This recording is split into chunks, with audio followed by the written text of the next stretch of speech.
Welcome, everyone, to the Believe in Bengal podcast with yours truly, Solomon Wilcots. And right now, as part of our Hello Rookie series on the Believe in Bengal podcast, we welcome to the show the Bengals second-round pick, DJ Turner II. DJ, how you doing today? I'm all good. I'm all good.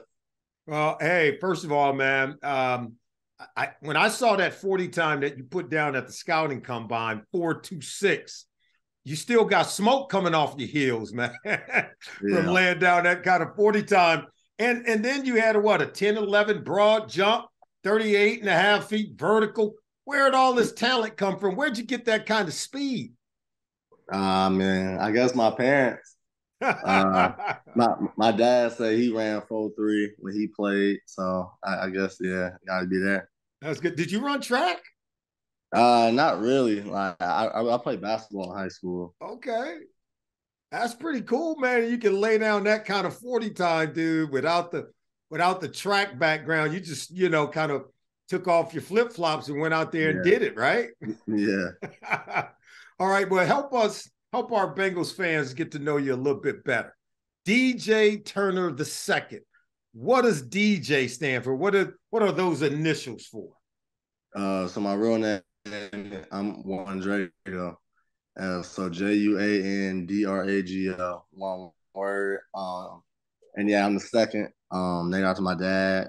And yeah, I didn't like JD, so we flipped it DJ. But a whole bunch of people, all my friends and stuff, they call me One Drago or Drago or anything like that. So yeah. Oh, hey, well, you got to help everybody in Cincinnati because they're going to try to get to know you. And I've always thought it best to give people the name you want to go by as opposed to allow them to give you the name.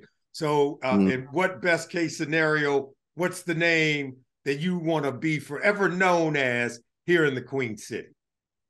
I mean, honestly, I'm cool, and all of my names. So, like, Okay. yeah, like it's not even like it's a nickname. I mean, if anything, the nickname is DJ. So, like, Yeah. One Draco Drake, like that's literally my name. So I'm good with it. That's pretty cool. I love the attitude because Bengals fans will have fun with that because they get to kind of give you the name that they prefer. So that's pretty cool that you're open minded about it. I want Yeah. to ask you to kind of just talk about when watching the tape and talking to a lot of scouts, what they love about your game obviously is the top end speed, but they also love that you have a very refined, smooth, and fluid technique. The back pedal, the fluid hips, and the confidence in coverage. Where did all of that come from? How did you become so comfortable? Because you have one of the toughest jobs in all of football, covering some of the fastest receivers, but you seem to have this fluid technique that that the scouts are just raving about. I mean, I guess it starts all back from high school. I've been training with Ray Buchanan. He played on the Falcons, big time. Yeah. Yeah. I've training with him since I mean ninth grade. Yeah. So yeah, I guess just that. Yeah, I mean, just being with him for so long, really just got me fluid and and just yeah, and he was real big on feet, and so that's really, and I'm real big on feet. I mean, it's just yeah, it all just translated. Did Ray have you jumping that rope, man? Nah, every once in a while, but it wasn't like every once in a while though. Gotcha. Well, Ray was and for our listening audience, he was a longtime player in the NFL with the Indianapolis Colts, the Atlanta Falcons. He's played in Super Bowls and was able to share the knowledge with you. That's really huge, really big deal. Now, look, you get drafted by the Cincinnati Bengals in the second round. You get to be reunited with one of your former college teammates in Dax Hill. So what was it like being reunited with Dax? And what did he tell you about your defensive coordinator, Lou Anarumo? No, he just told me it was good. This is a good spot to be at. It's gonna be fun. We're gonna win games, and basically, I'll be able to pick up on the defense quick. That's what he was telling me, and just breaking down, just we called this a certain thing to that, just stuff like that. Now he was just like telling me I'll be able to pick up on it. Well, that's really cool because Lou Anarumo likes to use guys in different places, like chess pieces on the Mm-hmm. board. You could be playing outside in man-to-man coverage. You could bump down inside. You've done a lot of this at the University of Michigan, whether it's at Right. nickel, whether it's at the dime position. Kind of talk to me about that and some of your experiences maybe moving around as one of those pieces on the chessboard. Oh yeah, I mean, I like moving around. I like being able to follow a receiver wherever he goes. I like being able to, yeah, it doesn't matter where I am. I know where I'm, what to do, and I'll be able to do what's needed. So I like moving around. Hey, look, you also are reunited with a guy. I came across this photo when you were a kid growing up in Atlanta, growing up only Mm-hmm. miles away from the Bengals' first round pick, Miles Murphy. And you and your parents and he and his parents, you guys end up in this photo together. Kind of tell me what's the backstory behind all of that. And now that you guys are now playing on the same pro team in the NFL. Yeah, my dad and his mom grew up together like since first grade, right down the street from each other. Wow. And yeah, and so I've just been family friends ever since.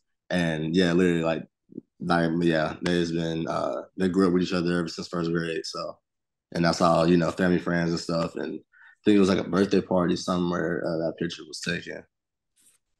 Well, I think that's pretty phenomenal when you consider, DJ, the Bengals have drafted, I think, what, 6 players in the first 2 days of the draft, each of the last 2 years. Guys like yourself, guys like Zach Carter, guys like Miles Murphy.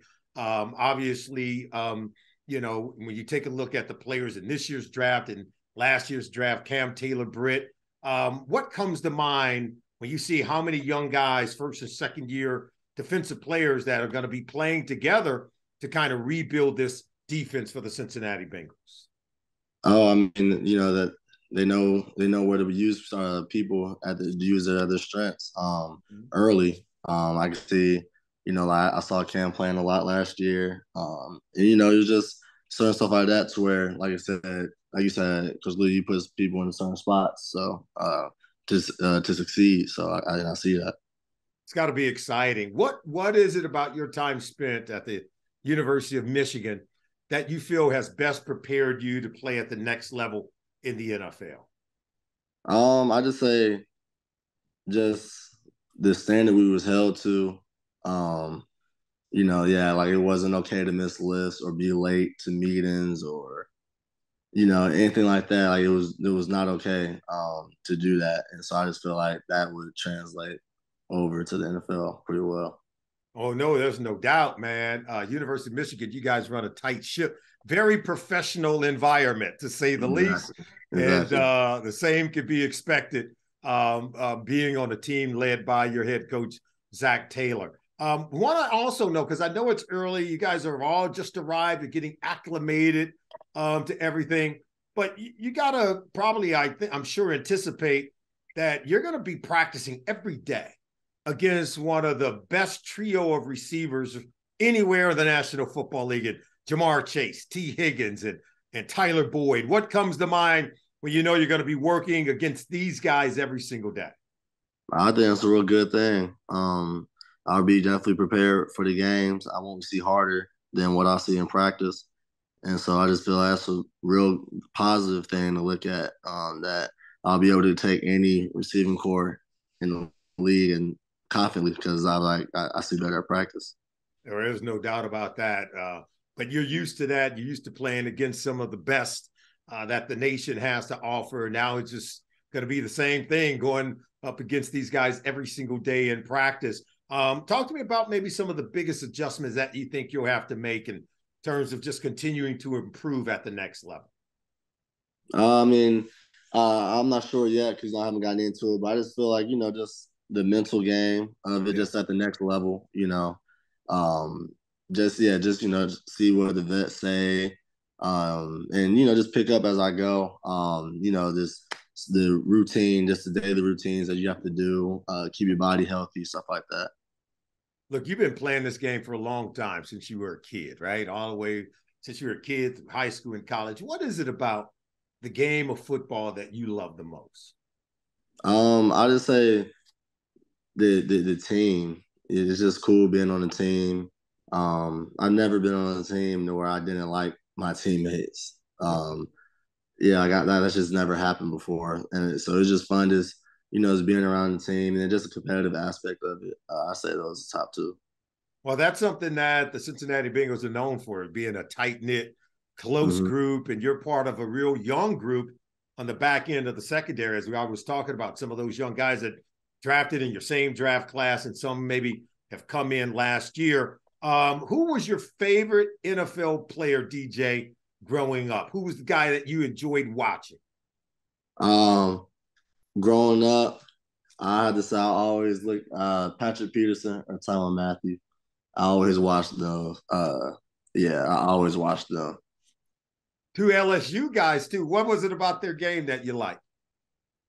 Um, I don't even know. I mean, like, I was really at a young age, honestly, because Yeah, and I mean, I was from Georgia, so it was SEC, so I just saw him playing all the time. that's right. So yeah, I mean, I don't even know. I really honey badger, because he was just doing everything. I just remember that he was doing everything. Yeah, he was a And jack of all trades, man, and yeah, he mastered finding the ball, right? exactly. Like he was, it was, yeah, it was really honey badger for real. I was really, yeah, like he was my top. Yeah, just watching him. Like I used to watch his highlights before every game. Yeah. Now let me Uh, ask you: have you tried the Cincinnati chili yet? no, You haven't. no, They're gonna corner you now. Have you tried the Cincinnati chili? Have you tried Jeff Ruby's Steakhouse yet? no. I haven't Oh done man, we anything. got to get you out. We got we Yeah, got to. I haven't done anything. It's all work, right? All work, Yeah, all grind for you. Is that it? yeah, for sure. I just got here, so I got to figure out what's going on here before I try to figure out anything else. Well, you know what? That's great priority, DJ. One last question before we let you go. What are your expectations? What are the expectations for your rookie season as a Cincinnati Bengal? And just be respected on the team. Just being available. Just yeah, like I said, just being respected. That'd be a big thing. Being a rookie, you gotta earn respect. Nothing's given. So I'll just say that would be a main thing. That just trying to figure out my ways and stuff and go about it the right way. Well, that's excellent. We wish you all the best in your rookie campaign. We want to thank you for stopping by to join us on the Believe in Bengal podcast and allowing Cincinnati Bengals fans to get to know you better. We'll be catching up with you, and we look forward to watching you play, okay? Yes, sir. Appreciate it. All right, all the best. That is, of course, Cincinnati Bengals second-round pick, DJ Turner. Call him what you want, but just call him a good player. We'll be back after this.